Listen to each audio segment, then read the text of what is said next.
And please. Hello. Thanks for joining me this morning. I'm a little shaky. I spent a little too much time and energy at the speaker's dinner last night. So bear with me if I have to stop for water a few times. So I'll be talking to you today about the state of the internet, or as I am calling it, the network of sorrows.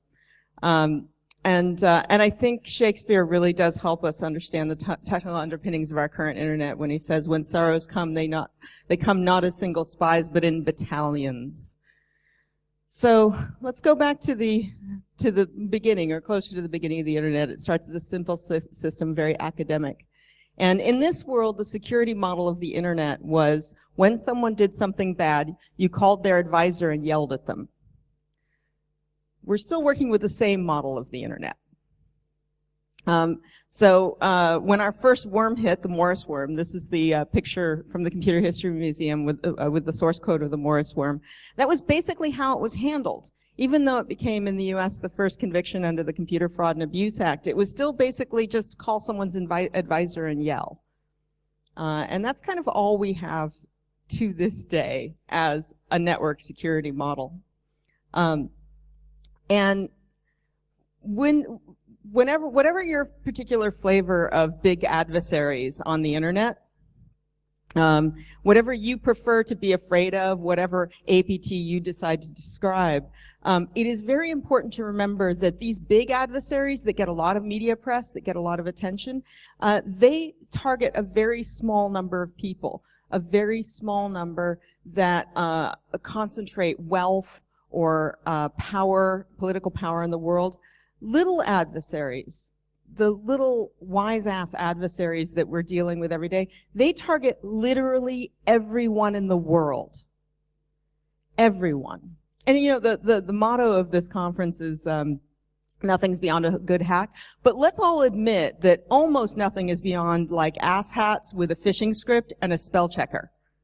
Like, that's kind of where we're at. So fast forward from something like the Morris worm to today, or close to today. This is McAfee's numbers for 2014. We're talking about like estimates of up to $500 billion. Now this information is extremely difficult to be sure about, and what counts as loss, and there's all these different factors that go into it, but $500 billion globally 2 years ago. The predictions for this year from some analysis is that we'll hit 75 billion in ransomware alone by the end of the year. Some estimates say that the loss globally could be well over $1 trillion this year, but it's hard to say what a real number is, because in many ways these figures can't touch the real cost of insecurity on the internet. The cost of humiliation and identity theft and privacy traded away, the lost time, the worry, the myriads of tiny personal tragedies that we'll never hear about. I have to say, when I was looking for this, I was looking for a webcam picture of someone picking their nose, and it took me a while to find one that wasn't blurred out. Also, and I was too lazy to blur it myself. One media report in the U.S. estimated 8,500 schools in America have been hit with ransomware this year. Now, the reason why I think it's really interesting to point out the American figures here is this is also a national system where, as of last year, half of all students in U.S. public schools qualify for poverty assistance. Those are the people paying these ransomwares. And it's hard to get a real figure because most schools are hiding this when it happens. One survey I was looking at showed that half of hospitals in that survey had been hit with malware, often multiple times. How do we quantify that kind of damage? How do we quantify when duty nurses are too nervous and stressed out to get their procedures quite right? What is the cost in that? In traditional stalking, as we've known it, this gets really dark really fast. And those are the figures for what we think of as traditional stalking. Of course, the internet has added a new layer to that, but also nobody has solid figures yet for sure on how the internet is changing stalking, except that it's making it a lot easier. Weirdly, possibly the biggest losers in that are men whose rate of stalking is double online what it is offline. And this translates into a lot of creepy moments that cross these barriers on what makes you feel safe in the world. Because what happens with computer insecurity, what happens with small adversaries, is they tend to meet and amplify our basic human flaws. And in the end, like, some of the most terrible things are the family and intimate partner violence that we see all over the world, whether we call it spousal abuse in the West, or honor killings in Pakistan, or gay kids who can't find help, or teen girls who can't find health and birth control services because of content filtration, because of management by families, administrators, schools, communities. All these things are part of the cost of small adversaries.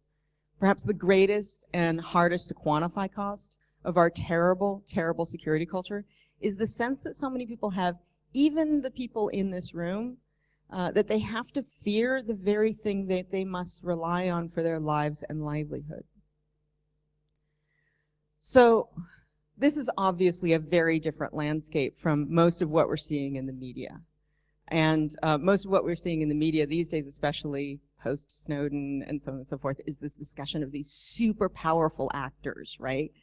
Who are spying on everyone, but honestly not doing that much.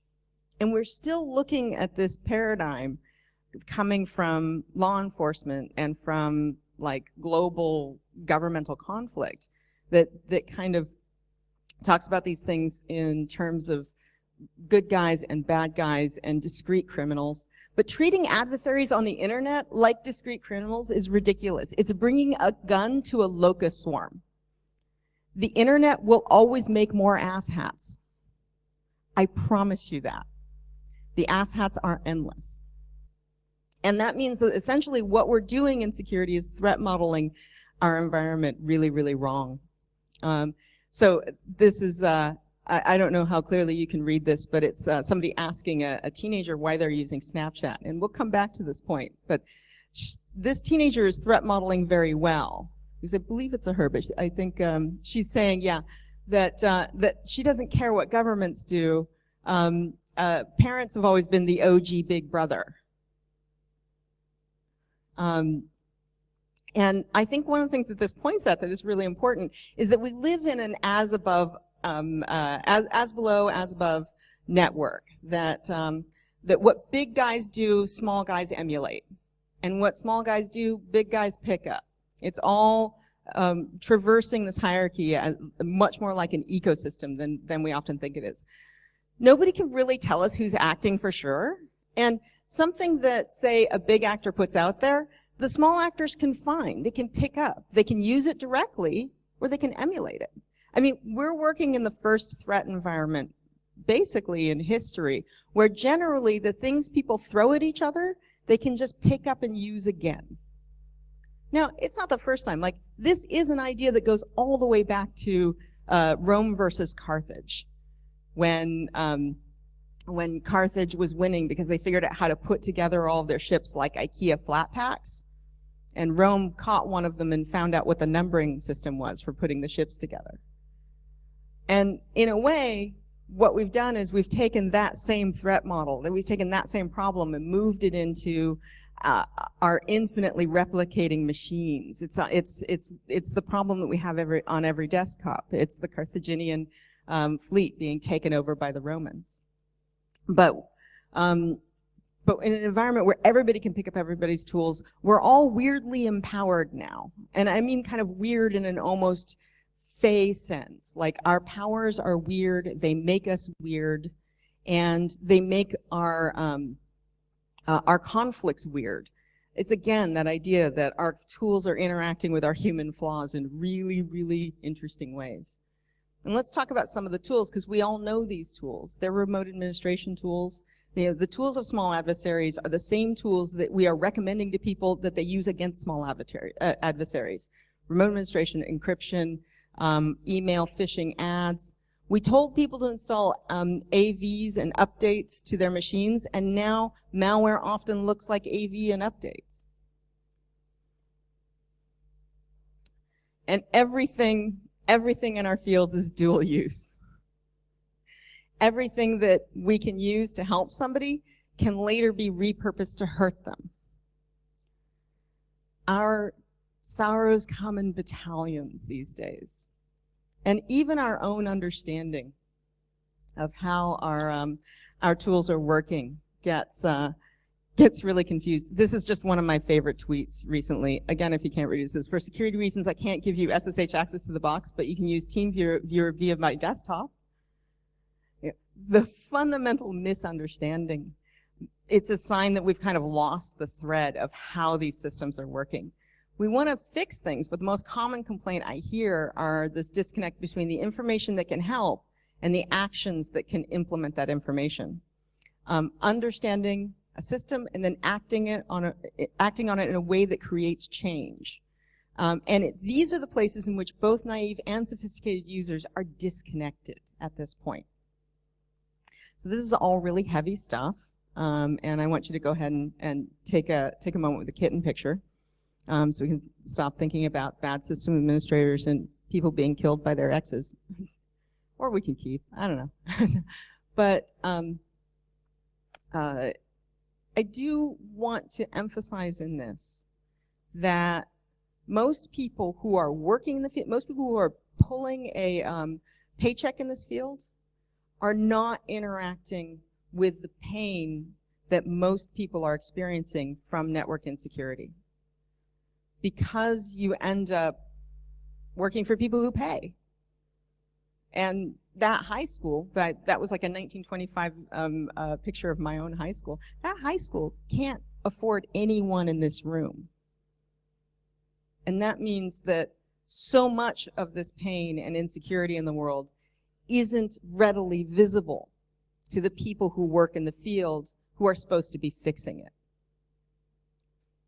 It's not entirely on you guys or on even the crappy programming that makes this happen in the world, that so much pain is caused by the network these days. But it is the fact that we are all going to have to be part of the solution to this project if the 21st century network is to improve. Now, I want to turn around a bunch of this heavy stuff and start talking about like where we start to fix these systems.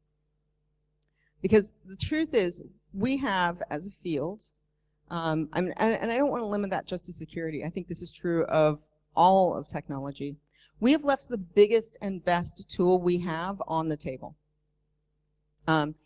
Each and every one of these machines on the internet at some point has connected to it the most complex and sophisticated pattern matcher that we have yet found in this universe. It's got a human attached to it. And they're not part of our security models. As a matter of fact, we generally see the human as a liability. But we're leaving a huge amount of computational power on the table right there. Right now, your users should be the ones who are advocating for the security changes that you want to see in the world. And they're not. Right now, there's a lot of conflict between the people who are trying to secure things and the people who are trying to use things. And that's ridiculous because you have the same goals. One of the things that I'm always baffled about is when we're trying to figure out what's going wrong with a system, we're not asking the person who knows what should be happening on that system. Should there be a bunch of traffic going to IRC? Well, I actually know whether or not there should be a bunch of traffic going to IRC on this box, but no one has ever asked me in any of these systems. No one has ever kicked up something saying, does this look right to you? And yeah, we'd have to find a language to do that, but what an amazing piece of information you don't have in a system when you're not asking the human if that's what they're doing right now.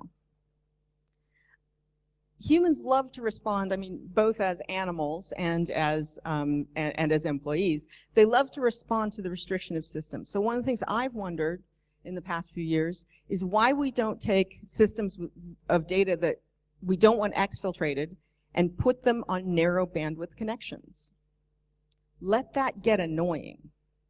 If you've got like a giant patient database, Why not put it on your network under a 56K connection? So that if somebody's trying to pull it all, someone's going to notice. Because there's no reason. When you have vast amounts of people's personal data, there is basically no reason to pull it all at once. If somebody's doing that, it should hurt the network. And people can respond to that pain. So that's like one example. I think probably if we brainstormed enough, we could come up with 100 examples of ways in which people could respond to what's happening on the network in ways that would be faster and easier than trying to get the machines to respond. Because people have context. People can match patterns. People know which kitten is cute. Machines don't do that. Machines are good at adding things.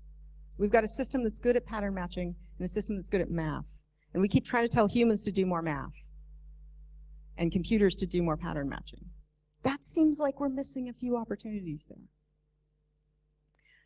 And then one of the biggest things that we need more of between users and technicians in the 21st century is more respect and more listening. We spend a lot of time telling users they should listen to us, but we don't spend nearly as much time listening to users. And partly that's because users don't normally speak the languages of technicians. But that doesn't mean that they're not passing you information. Even in consumer choices, users are passing you a lot of information. If you look at these applications here, applications and behaviors, they're trying to solve the same problems that security teams and system administrators are trying to solve. They're trying to go through things like Dropbox to get away from the problems of malicious attachments. They're trying to reclaim privacy with things like Snapchat and WhatsApp. And I think that these behaviors on their part are fantastic and should be encouraged. And a lot of people will step in and go, but you know, it's all lies and there's all these other problems. But that doesn't mean that that was the intention of the user. The intention of the user was to fix the systems that they were in. And that intention, that's interesting. That means we're on the same side. So if Snapchat is lying to its users, then we need to take these lies and make them true, in the famous words of George Michael. We need to take these tools to the places where the users are and help them understand what state they're in at any given time.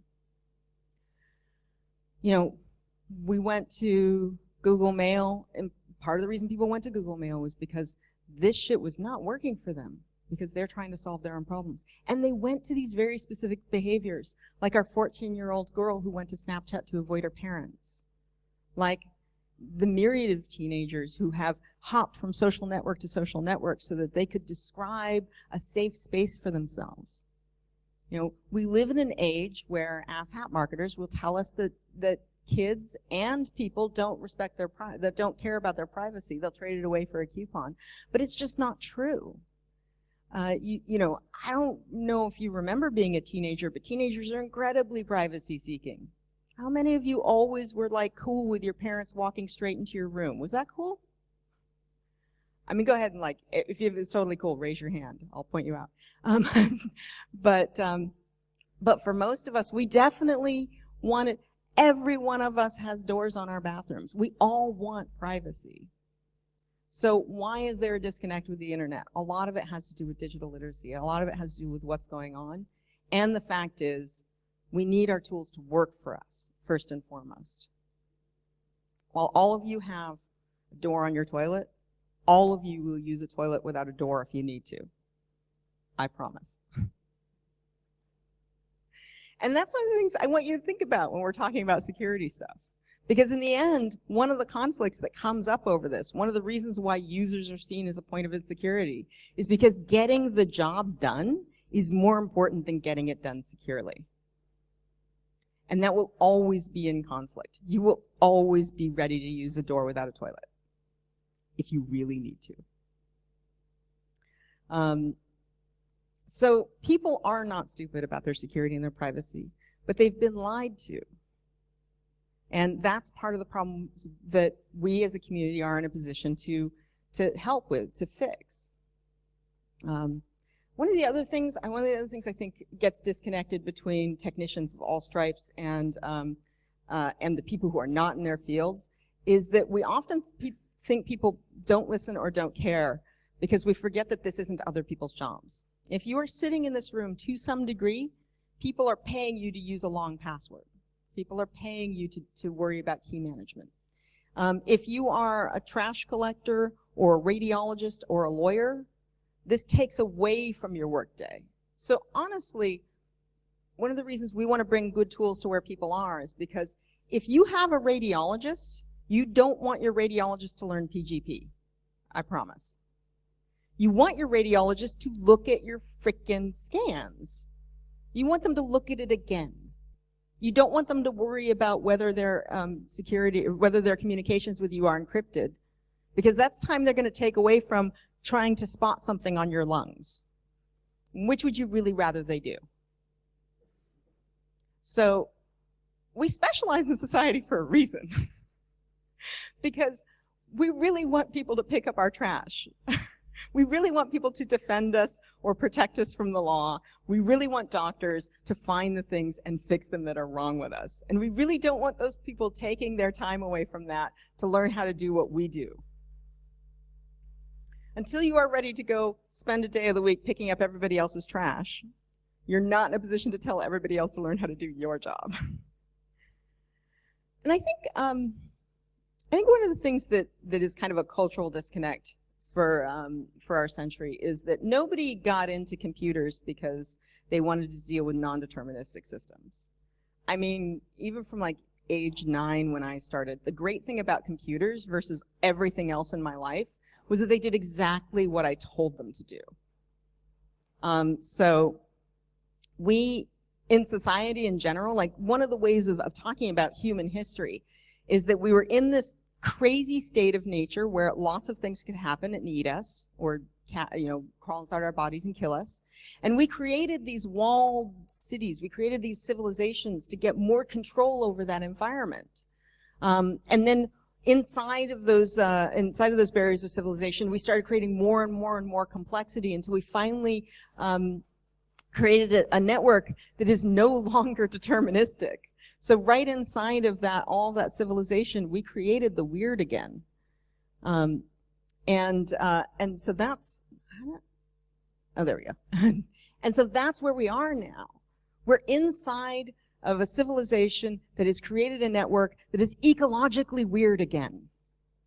So I'm sorry, we got onto this because we like determinism, but we're gonna have to deal with non-deterministic systems. And part of that non-determinism that we're all facing is the human appetite. It's the human mind. And it's the power of the human mind. So I think we all kind of think of ourselves a lot of the time as like edging onto math and physics. But closer, I think, we're dealing with biology. So I think all of you are slowly transforming into really weird biologists. And when you're inside of non-deterministic systems, and when you're talking to biologists, one of the things you will find out is that the first job of biologists is to listen. It's to listen to these systems and to let go of a certain amount of control. Not just to the words people say, but to the needs that they're describing. You know, one of the reasons that we live in a security nightmare is because everybody still needs to use email, usually to pass files and to get to things that are not their email. If we all just used text email, it wouldn't be quite so bad. So how do we meet those needs, personally and organizationally, for passing files around the internet? And yes, I still wake up a lot of mornings saying, it's 2016. Why can't we still pass files on the internet? Why is this still a problem? I definitely thought this problem would be solved by, the mid-90s. So when I talk to people about this stuff, I take time to explain systems to them, I also get them to describe the systems to me that they're interacting with. And even when they're wrong, they're not wrong. They're describing their experience. And one of your jobs, if you're trying to create a system that works all together, is to figure out what they're describing about that system through their experience. One of the early ones that I did many years ago was that I interviewed a bunch of people about their experience of certain software, and they would consistently say, oh, this is the part where it thinks. The computer has to think here for a while. Most of the people I was interviewing were older in this particular user set. And what I realized was that what they were telling me consistently when they say my computer has to think about it right now is that my computer is swapping. And this was the 90s. Swapping was kind of a bigger deal in some ways at that point. But I was able to learn something about the architecture of the software from this very, very colloquial way of talking about computers. There's so much more there. There's so much we could be gathering from how people are using systems, what they need, and when we meet those needs or work with people to meet those needs, we start creating a better, we start creating the mechanisms for them to understand their own lives and behave better in the systems that we're working with, and we get more free time. Because people, I've got to say, people are brilliant. They're amazingly brilliant. I mean, the same people who think they're idiots, like, know how to fill out forms and drive, which is kind of amazing when you think of starting off as hunters and gatherers. We're really interesting, adaptable people. We're leaving a lot of interesting techniques on the table as well. Ways of teaching our users things.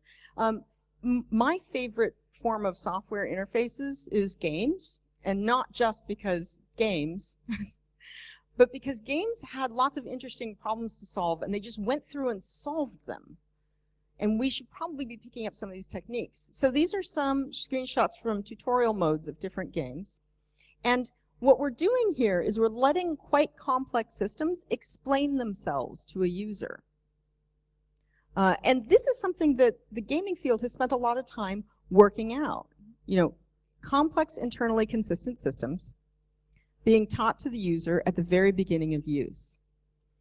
Why is that something? And I mean, some of it is fantastic and brings in humor, and then it's like the bottom here is actually explaining to you what a jump is. At the same time, when it explains to you what a jump is, it's both humorous and it makes a connection to things that you know from your own physical life into a gaming environment. So these tools are out there.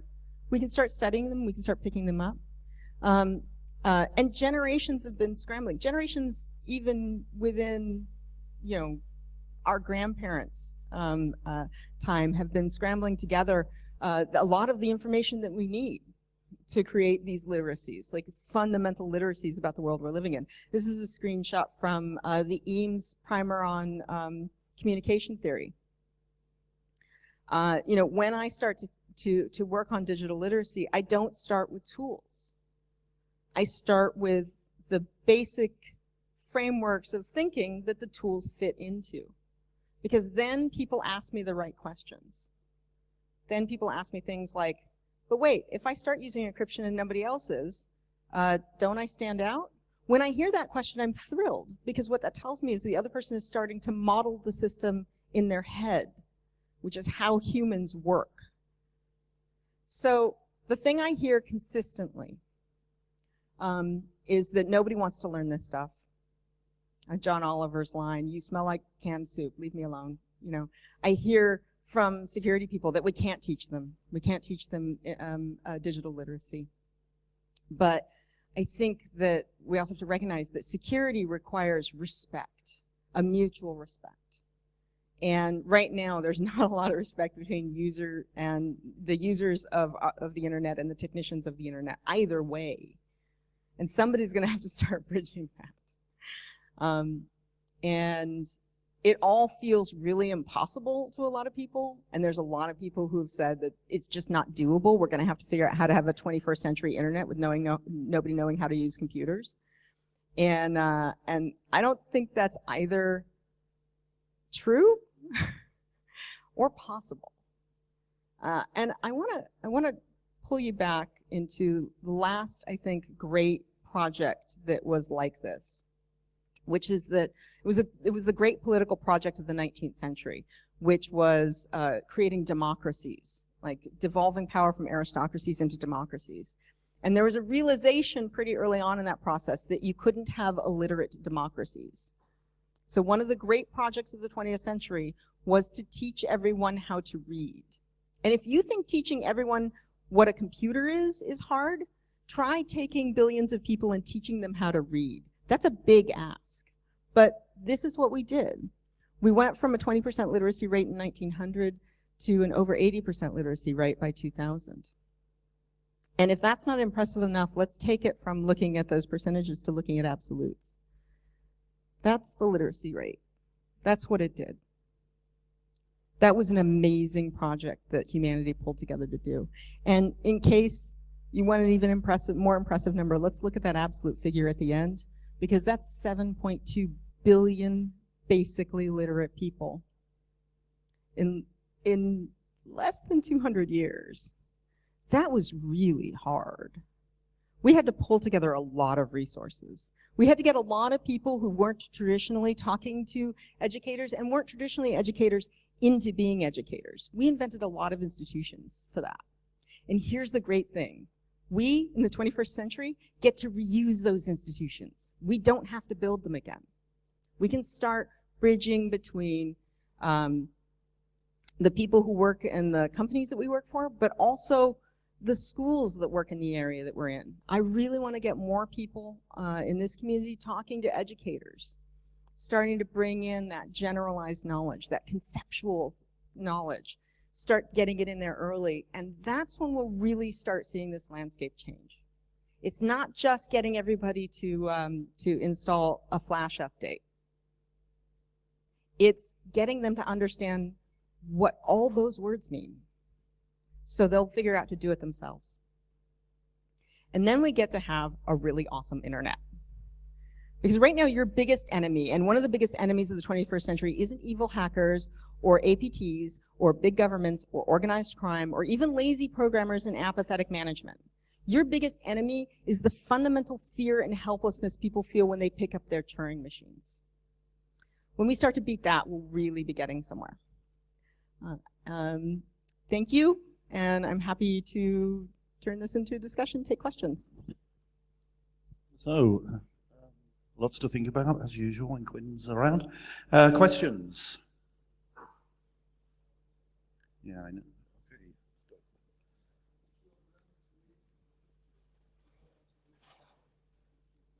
I can't actually... Can you go ahead and I can't actually hear you from here. There's a bit of kitchen going on over here. Yeah, my fault. I mean, if you've learned to read in the 50s, you know how to read now. But if you've learned how to use a computer in the 90s, you don't know how to use a computer now. So computer literacy is much harder to impart. I fundamentally disagree, because I think in my lifetime, the fundamentals of digital literacy have not changed. You know, when it comes to understanding this is why I don't teach tools. Yeah, if I taught you, if I taught you one book about how the world works in the 1950s, and I have a book actually from 1900, which was a reference book of all the things you would need to know for the 20th century. It's great. If that was your only book, absolutely your literacy would not help. But if you're getting the idea that you can kind of read future books because you've got this one book, if you can understand what a Turing machine is. And this is the thing, is like, I find when I am teaching that when I start by explaining what a network is and what these machines are, then things start to make sense. Then I can say, okay, here's a tool. I'll tell you what the tool is, you tell me what it's doing. And that knowledge is lifetime. Because frankly, Claude Shannon is going to be right until the heat death of the universe. More questions?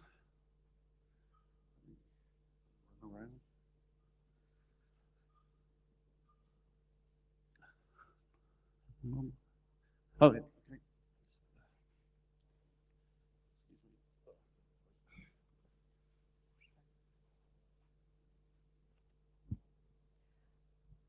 A question comes to mind when I speak to some people about encryption or whether or not we can communicate over PGP or Signal.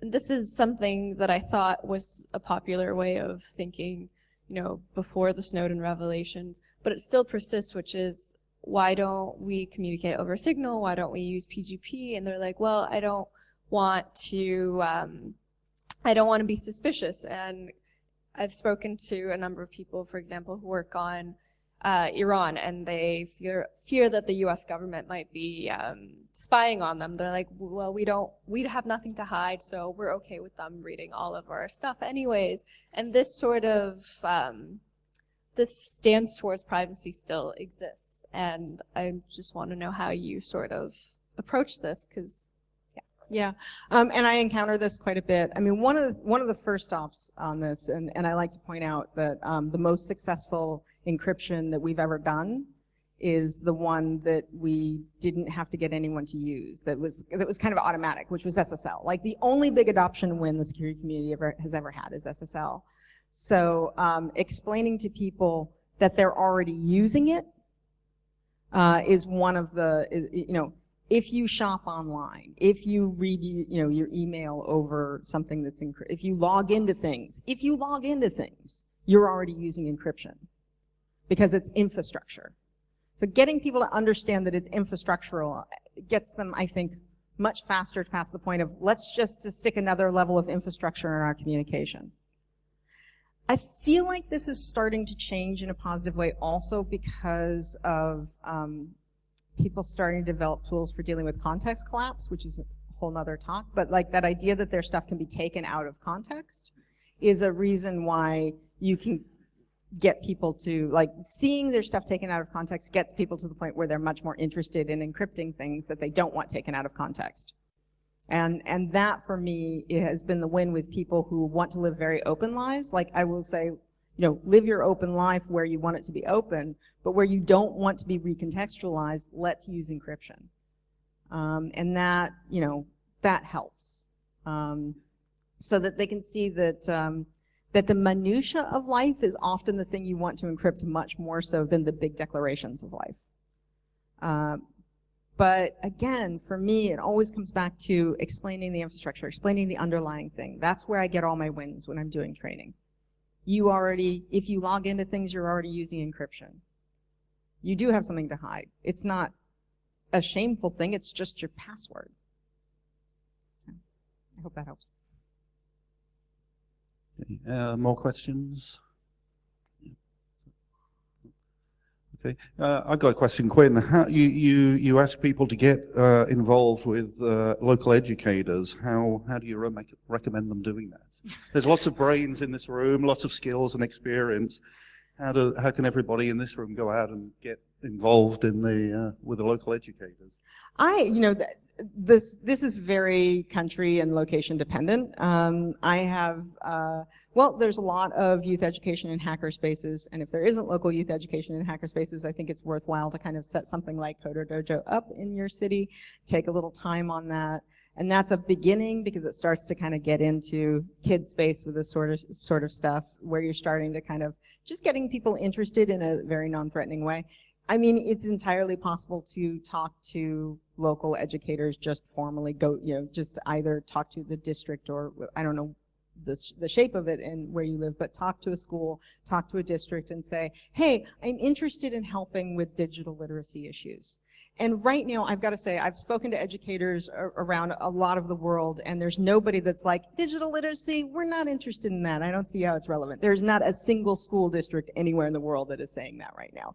Everyone is desperately trying to grapple with these problems.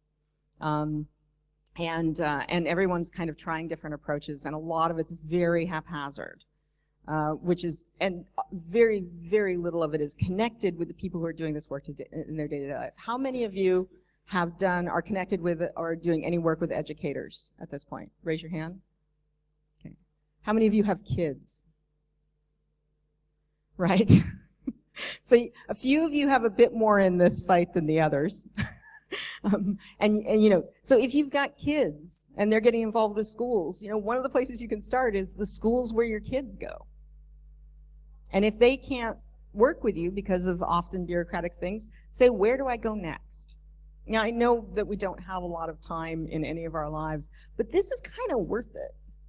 You know, this is worth at least taking a little bit of time. And even if you get to the point where you can't do a lot, even if you know where the interfaces are and you can tell other people where they are, that starts getting the information around. That starts connecting the two communities. If you just find out, you know, this is the person that you talk to at the school or at the district, if you want to be helpful in these things, if you want to contribute to a curriculum or something like that. There's also really, really interesting stuff going on in places like YouTube where people are doing a lot more fascinating educational material. If you're ambitious, you can put stuff up there. If you're less ambitious, you can advise people who are trying to put that sort of thing together.